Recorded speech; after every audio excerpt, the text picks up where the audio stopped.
I want to start off with Michigan, giving a brief little preview on the Wolverines. And really all it needs to be is brief, because Michigan loses 60% of their production from last year. They lose, 17 starters on offense and defense. They also lose kicker James Turner, very underrated loss, one of the better kickers in all of college football last season. They lose their head coach, Jim Harbaugh, their defensive coordinator, Jesse Minter, Mike Elston, the D-line coach. Chris Partridge was fired, gotta say middle late last season, but still counts as a loss in my mind. Linebacker coach, Chris Partridge. Defensive backs coach, Steve Clinkscale. You also have to remember that Mike Hart is no longer with the program as running backs coach. He was not retained, but still counts as a loss again. Ben Herbert is gone. Jay Harbaugh is gone. Michigan lost double-digit numbers in terms of starters and also in terms nearly of coaches. That's a lot of turnover for a program. I don't care how big they are, how small they are, how much funding they have, lack thereof, whether they are a blue blood program or not. That's a lot of losses. Michigan realistically is going to take a step back. It's inevitable. 15-0 with nearly a +4 down touchdown margin of victory per game. One of the more dominant teams of the 21st century. 13, so 10-3. 13 NFL players are gone. And many others tried their hand in the NFL, were inviting to training camp or signed as undrafted free agents, and whether I don't know exactly how many of them are still with NFL teams or not, because I don't follow the NFL that much. I just enjoy college football that much more. But they're going to take a step back. There's no doubt about that. And anyone who says that this team, the 2024 Michigan Wolverines, will be like last year's team, I think is being intellectually dishonest. In fact, I would say that Michigan will probably not be as successful as they were in 2022. We all remember TCU versus Michigan in the Fiesta Bowl because that was the final game of the season, but people forget how dominant Michigan was against Ohio State in the second quarter when they game controlled them to death. They forget how Michigan was dominant, period, in the second half that year. Second half for Ohio State. Maybe I said second quarter. They forget about the Penn State game where Michigan ran for 400 yards, or against Michigan State where Michigan was held to multiple field goals and still won by 22 points. Part of that was because Michigan State was bad, but also Michigan was just that dominant, especially in between the 20s, and that consistent with their ground game, that they could just kick a field goal, rely on their defense to get a stop, and slowly constrict you to death. Like a boa constrictor. Like an anaconda. Michigan this season, at best, you're probably going to look at a team that is somewhere in between the level of the 2021 team and the 2022 team, or at best, like the 2021 team, which, don't get me wrong, was a near-elite team, and maybe in this season of college football is elite. Relative to the average college football team, I think this year's going to be a down year. And if Michigan is in between the 22 and 2021 team, then they can be elite. But you're going to be in that area. There's going to be a step back from 23, and in 2022, comparing that team to this team, 2022 was much more loaded at quarterback, running back, better offensive line, better receiver talent.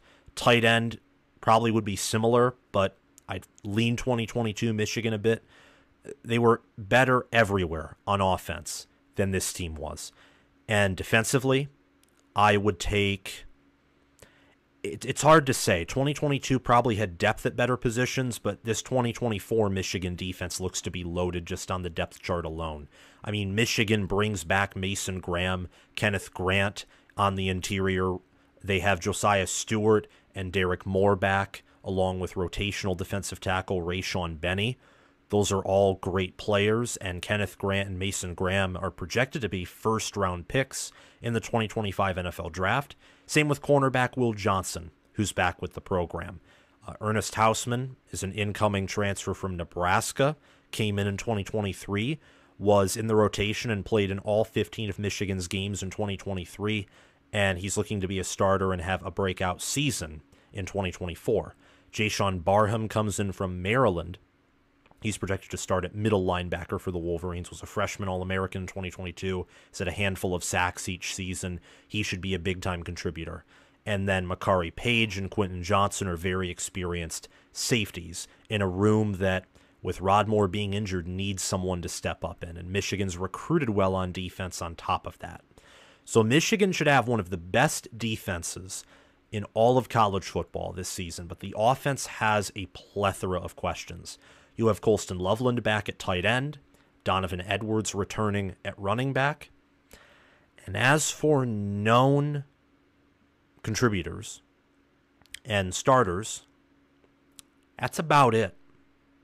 And that's just not much to work with. In terms, I want to caution you all, it's not much to work with in terms of returning production and returning experience. The good teams, which I think Michigan is one of, obviously, do have breakout candidates. And I'd look for Tyler Morris at wide receiver. Same with Samaj Morgan at wide receiver. I'd look for Miles Hinton at left tackle.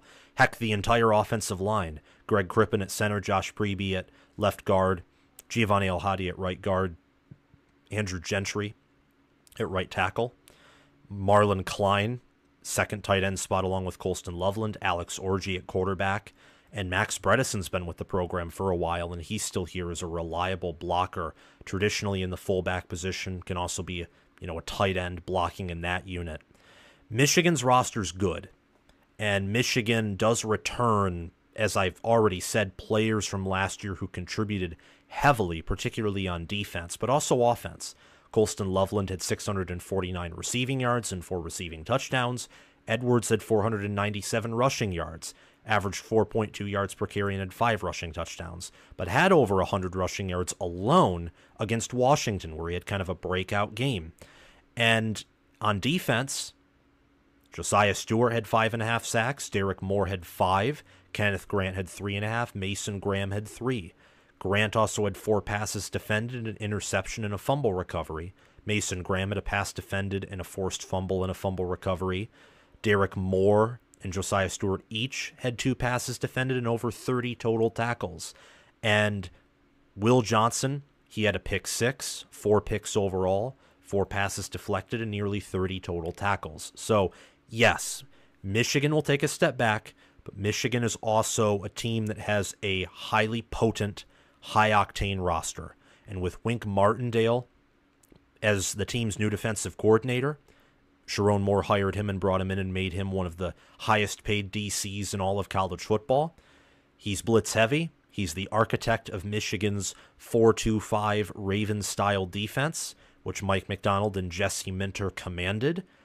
I think that he will, at least this season, be a great fit with the talent that Michigan has up front and also in the secondary. Lou Esposito, Michigan's defensive line coach, was great at developing players at Western Michigan, like Andre Carter, for example, and Braden Fisk, who were successful at Indiana and Florida State, schools they transferred to. And I think that he'll work wonderfully with superior talent at Michigan. On the offensive side of the ball, Grant Newsome was promoted to the offensive line coach. He did well as tight ends coach. Michigan hired, really poached, former Ohio State running backs coach Tony Alford, and I think that he will do a miraculous job with Benjamin Hall, Donovan Edwards, and Kalel Mullings, along with Cole Cabana and others in that running back room. I can't wait to see what he does. And Kirk Campbell, from what we know of now, at least did a good job of coaching J.J. McCarthy. A lot of these coaches, the verdict is out on them whether they're elite or not. I'd say outside of Esposito, I think he's very proven with what he did at the lower levels, and maybe Grant Newsome. Also add in Tony Alford there. Really, Alford and Esposito are up there in terms of development. But it's a new staff, a new roster. There will be a step back. The question is, how far of a step back? I think Sharon Moore and Michigan have to win 10 or 11 regular season games for this season to not be a disappointment. I think 9-3, which likely means losing to Texas, Oregon, and Ohio State, it really would be disappointing given all the talent that Michigan has, the fact that Oregon and Texas are at home, the fact that Michigan, I believe, has the potential to still match up favorably with Ohio State. You have to go better than 9-3. If Michigan wants to be an elite program, if they want to live up to the expectations that come with being a blue blood, 10-2 or 11-1, I think, is a requirement. And also, getting back to the college football playoff and winning a college football playoff game. And with the playoff expanding to 12 teams, a 10-2 or 11-1 Michigan playing from a preseason perspective, but I think Texas, Oregon, and Ohio State will all be anywhere from near elite to elite teams this year. Playing those three teams and beating one of them and beating all 9 of the other teams you'll be favored to beat will guarantee you a playoff spot, even at 10-2. And an 11-1 Michigan for sure is reaching the playoff, if not going to Indy. And if they don't go to Indy at 11-1 due to the new tie-breaking system, well, they'll get a home playoff game in the Big House in December.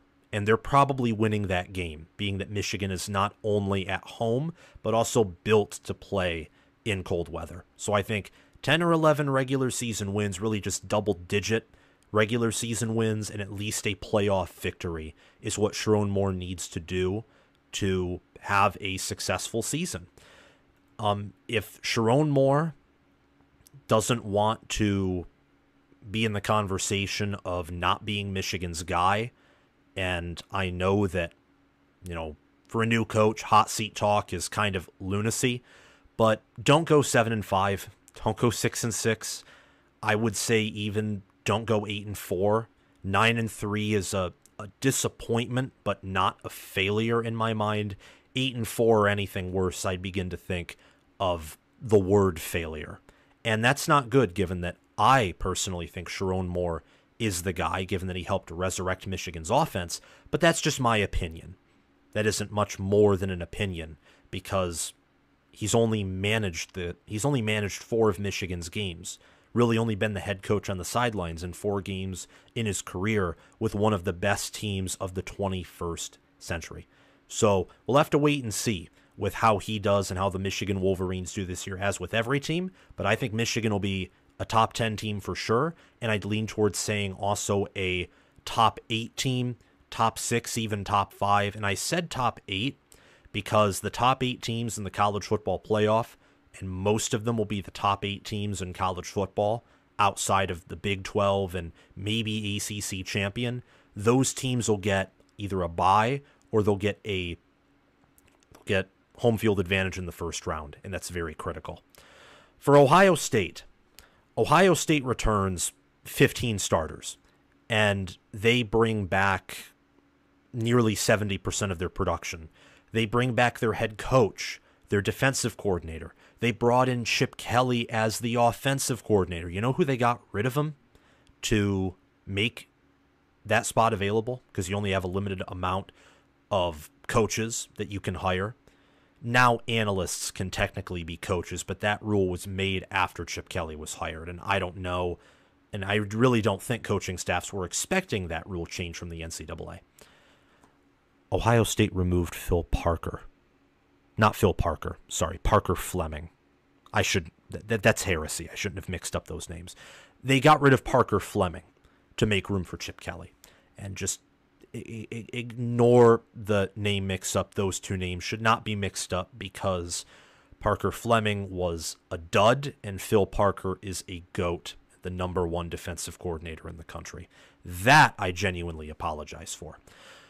But Ohio State brings back a ton. They lost Tony Alford to Michigan, and Tony Alford was one of the best running back coaches in the country.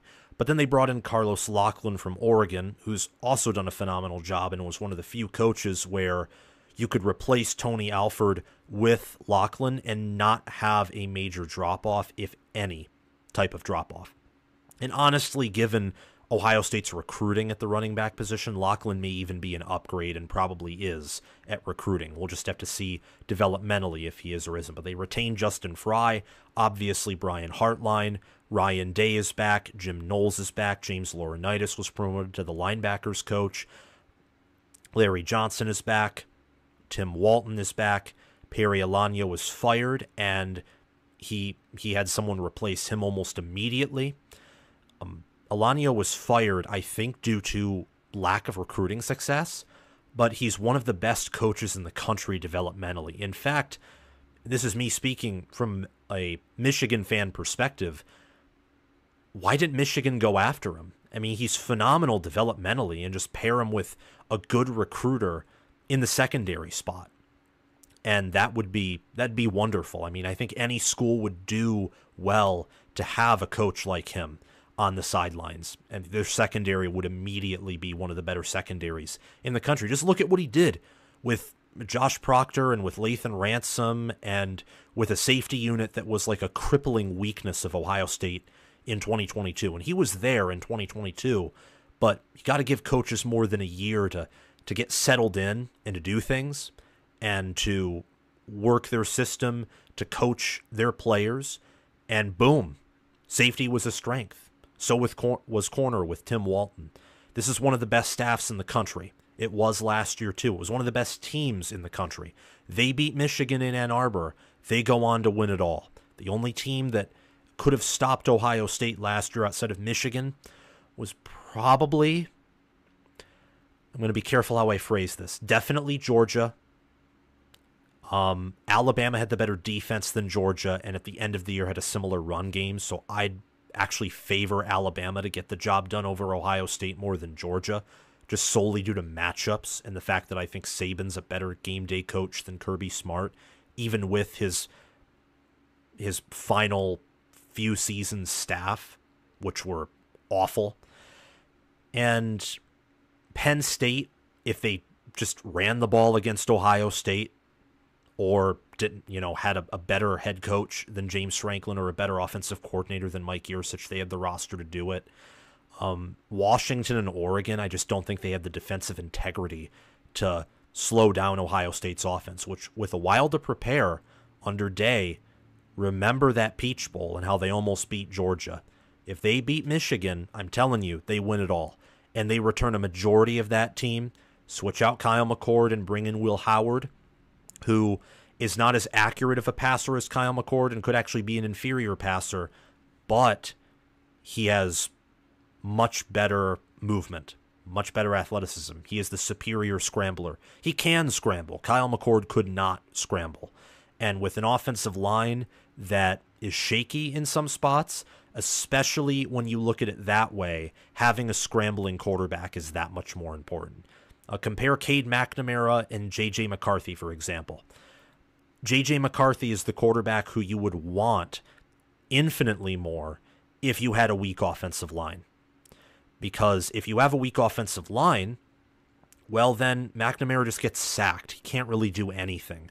McCarthy can at least maneuver in the pocket, scramble for some yards, juke out defensive ends and tackles to give himself some time in the pocket. Will Howard can do that. Kyle McCord can't do that. He can't. And he's off to Syracuse, and I think he'll have a fine career there. It's his senior season, and I think that he'll do well. And I hope he does well. They lost Marvin Harrison Jr. I think the biggest loss on the team is Marvin Harrison Jr., and I wonder how Ohio State will fare in replacing him, because he is, well, quite frankly, a generational player. One of Ohio State's best, if not their best wide receiver in the Ryan Day era and of the 21st century. That may be taking it like even a step too far, because I know Ohio State, they had Ted Ginn, they had Michael Thomas, they had Garrett Wilson, Chris Olave, Jackson Smith and Jigba. But Marvin Harrison Jr. is and was that good, and you saw it last year when against Penn State. What was Ohio State's strategy for that Penn State game? Like, how did Ohio State outcoach Penn State in that game? The answer is simple. They didn't. I mean, 4th and goal screen pass that like one of the fastest defenses in the country just blows up. What are you doing? You're better off kicking the field goal or running the ball. Or Ohio State, you know, gosh, it's just, it's really interesting looking back at the 2023 season, and especially I'd say that Penn State game.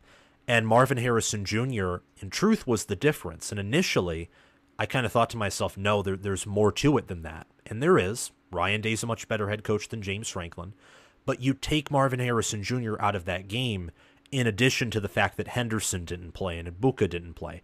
If they did, then what I'm about to tell you is kind of null and void, because Henderson and Ibuka could have easily added an additional touchdown for Ohio State, if not an additional field goal or 2 field goals, or maybe 10 points total. But Kyle McCord was just back there, sketchy footwork, throwing to Marvin Harrison Jr., and you end up with a 20-6 lead in the 4th quarter, and Penn State gets a touchdown to make it look closer than it actually was. He was a game breaker, an X-factor player, and against Michigan, he nearly averaged 20 yards per reception against one of the best secondaries in all of college football. In fact, he averaged 23.6 yards per reception on 5 receptions, 118 yards, and a touchdown. Against Penn State, he had 11 receptions, a season high for 162 yards. 1 yard shy of his 163-yard game against Maryland, which was his season high in receiving yards. He'll be missed. Emeka Egbuka, if healthy, is not as good as Marvin Harrison Jr., and maybe Jeremiah Smith is. Some have even said that he is already better than Marvin Harrison Jr., believe it or not. But I'm going to have to see that before I believe it. Because quite frankly, right now, even though I think Jeremiah Smith is an All-American, I don't believe that he's as good as Marvin Harrison Jr., and he'll probably have some freshman moments, I think, to a certain degree. That's inevitable even with a player as good as him. It's the same thing with Dylan Raiola at Nebraska, by the way. It was the same thing with Aiden Childs at Oregon State last year, so on and so forth. Even the most talented players, as young as they are, same thing with Caleb Downs at Alabama.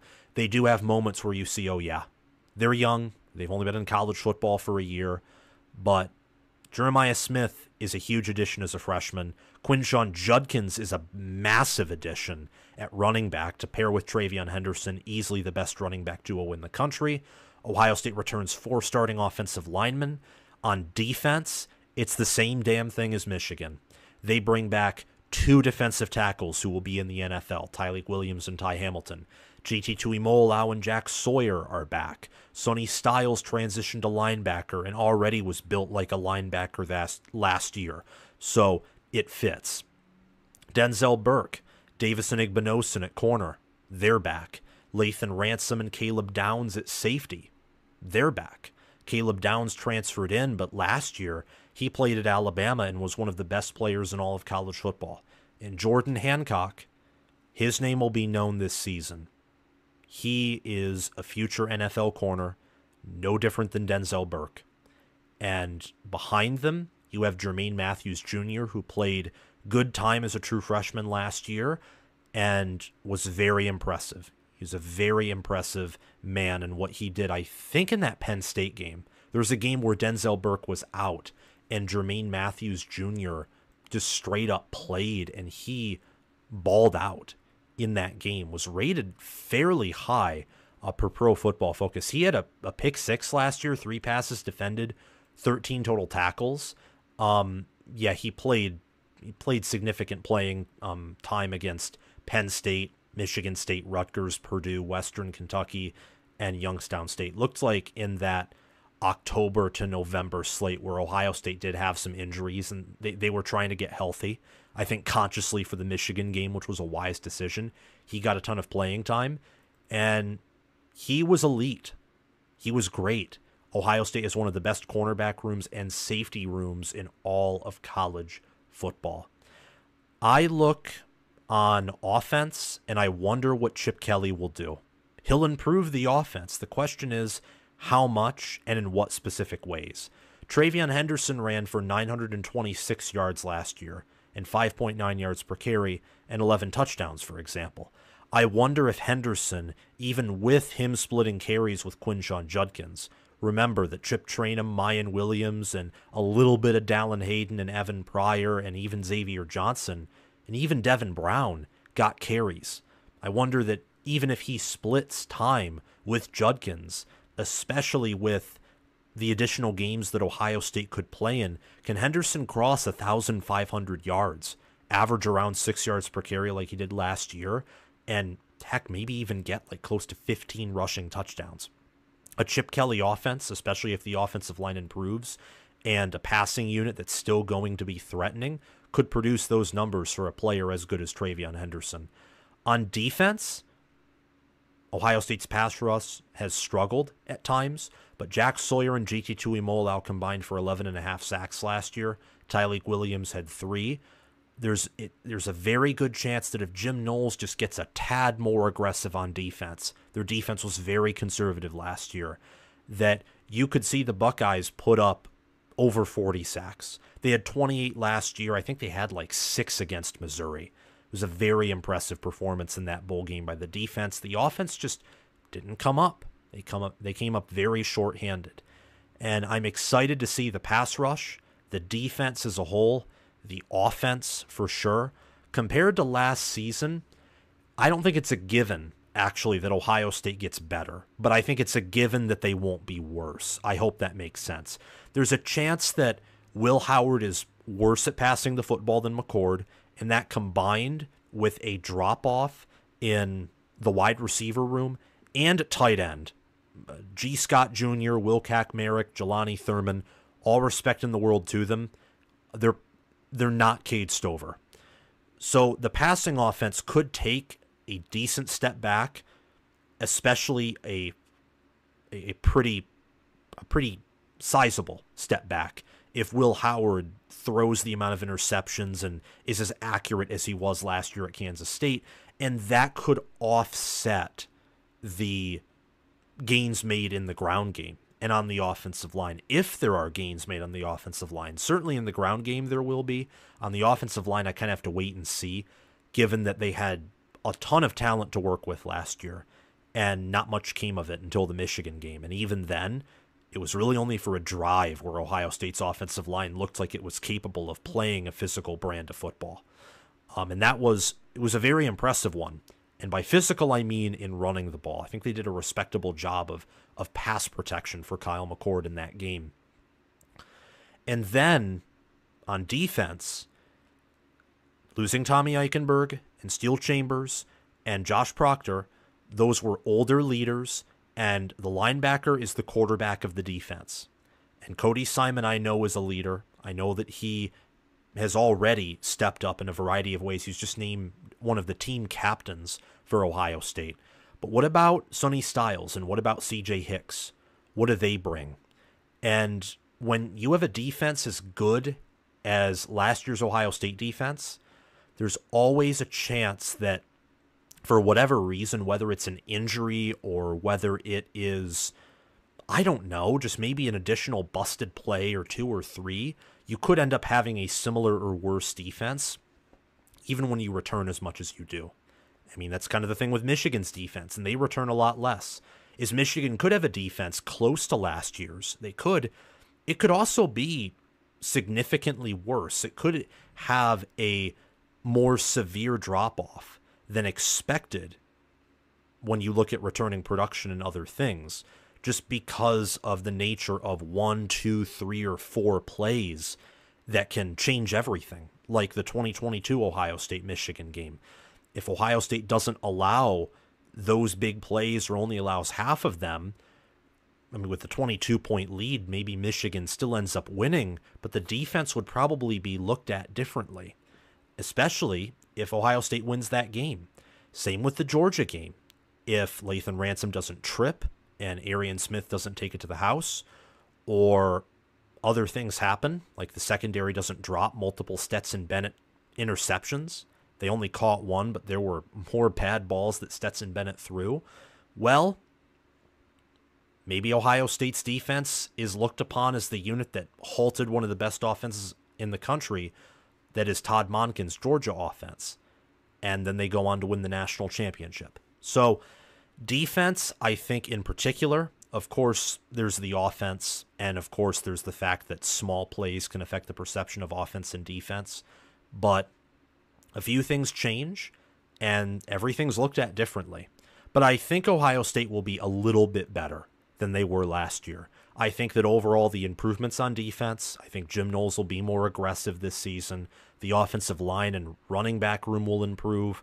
Quarterback overall, I think, will be better, especially because Will Howard is better built for Ohio State's current system than Kyle McCord is. That will alleviate the drop-off, I think, that you see at wide receiver, and consequentially Ohio State will have a better football team than they did last season. Thank you for watching this cut of Touchdown Talk. Remember to like the video to help this channel get into the algorithm and grow as we approach the 2024 season, and also subscribe to the channel and click the notification bell so that you can participate in our giveaway at 20,000 subscribers, help us to grow, join this awesome community, and also be notified when we release new content here on College Football with Sam. I would like to thank my Patreon members for sponsoring this video and channel. A shout out to Crash2488 and Brasco Rascal for being $25 a month Heisman members. A shout out to $10 a month American members, all American members, Chris Lane, Connor Little OH, and Ismar.